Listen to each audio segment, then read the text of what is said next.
Buddy is at the Cliffs Pavilion in Southend this week, and I've come back to London, to my flat here, the Oval, to head into London's West End to meet somebody very special.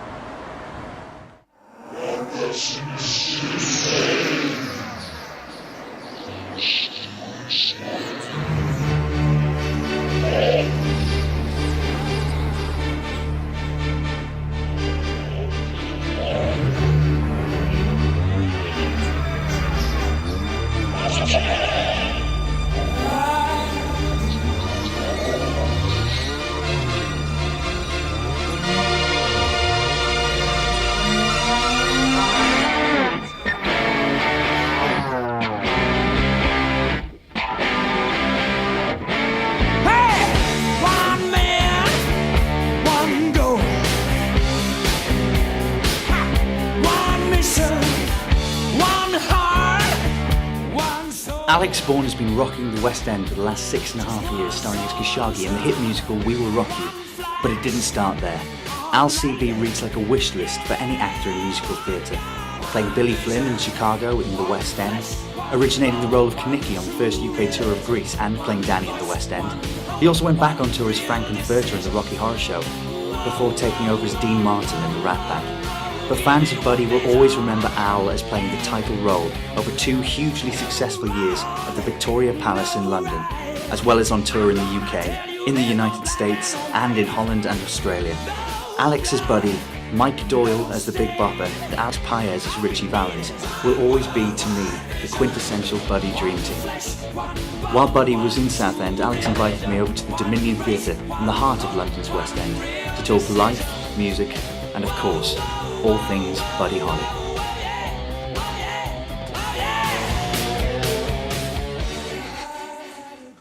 Oh, look who it is. See? You just can't help singing the tunes, man. You know what I mean?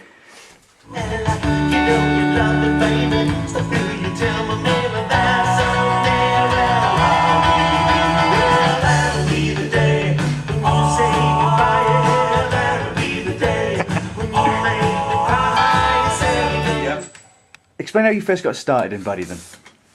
Well, my mum and dad are like the biggest fans. In fact, they love Dean Martin and Buddy Holly, and I've played both. So my dad's pretty pleased about that. And they went and saw the show, original cast, and just raved about it. So I was doing Showboat on tour in early 91, and I wrote a handwritten CV off to Paul Mills, a letter. So I was in Edinburgh, and I didn't have a typewriter, and I got an audition for it. So then I got a chance to go down and watch it, and I sat there in the audience thinking, oh, I play a bit of drums, I play a bit of guitar, oh, there must be something I could do. And as it all started, I was like, oh yeah, I could play that on the drums. That's good, yeah, I could play that. Oh, could I do that on the bass? Oh, I don't know. Watching it all, just never thought in a million years that I could do Buddy. And it was Billy Geraghty, and he was just blew me away. And it's the only show that I've always thought I could sit there and watch it again. Like when it was over, I was devastated, and I wanted to watch it all over again. So then I auditioned and got right down and all that, and they really liked me, but there wasn't a job going at the time. They had the alternate, they had Chip in there now, and Steve Gray and stuff, and so they just said, come back in a few months. So I went and worked on a ship, where it was great because I took a little guitar on and an amp and just really got my stuff together and practiced and videoed myself on the stage and watched it back and just tried to get it as good as I could, and then went back in the August to audition again. And again, there wasn't really a job, but they sort of made one up. They just got me in the show as the understudy because they had the tour going out, and they had Steve Gray doing 2 in London and 2 on the tour, and then they had Joe Lutton on tour and Chip in town. So they had me as like an understudy, and then eventually they sort of put me on for a few shows, and then I got sent to the American tour with Chip. Yeah. So that was great. Yeah, so about the American tour, you played in front of somebody very, very special, I George suppose. Bush. Yeah, that was cool. Senior. Yes. George H.W. Bush. We were playing the White House. Washington D.C., the Kennedy Center Opera House, and they all came along one day. We had to do the meet and greet in the interval, and they were there in the front row watching the show, and and I was playing Tommy and fourth cricket and stuff. And we all got to meet them afterwards. We've got lovely videos somewhere of us, me shaking his hand. Then the next day we get a call about 2 o'clock going, can you be at the theatre for like 5:30 to get into costume, and then we're going to be taken to the White House to do a gig on the lawn outside the Oval Office for like all the Joint Chiefs of Staff, and then we're going to be like police escorted back just in time to start the show. And it was like, all right, I'll do that. And we were like warming up in the loo, doing That'll Be the Day and stuff, and I've got all this song on video, it's amazing. And that's with Chip as Buddy, and Alex Pyers as Richie, so that's where I met Alex.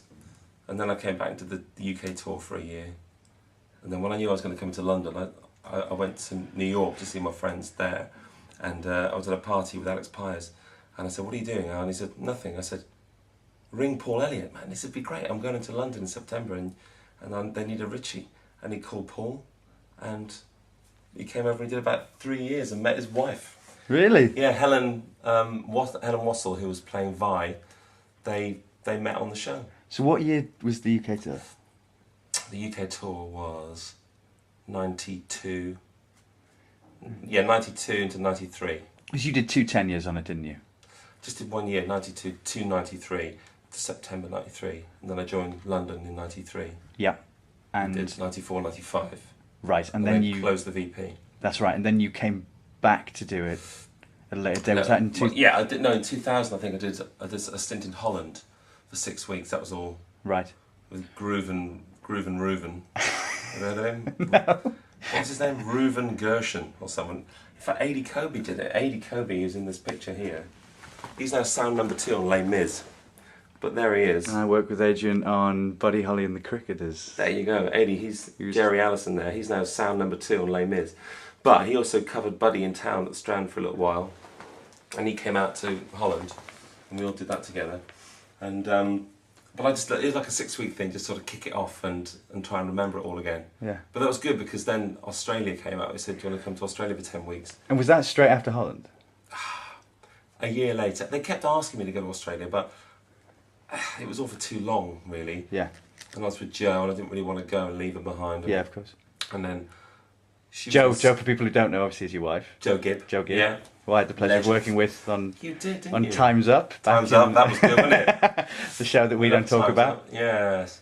Which is how we actually met. Because Sandra was Joe's agent as well. Yes. So Sandra was all of our agents, and through that she took me to come see you here. And we'll, not many people get dressing rooms like this in the West End anymore, do they, Al? It needs a bit of a lick of paint, though, really. And that's how I met you. And I taught you to play that with the day. That's right. Thank you.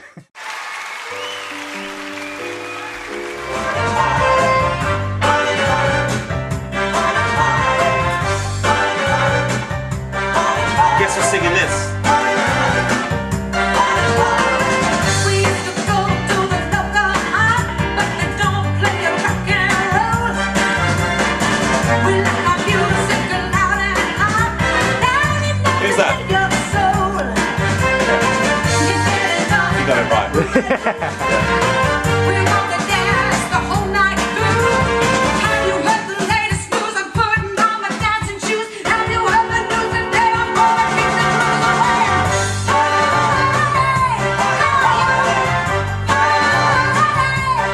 Is that in the show anymore? No. No.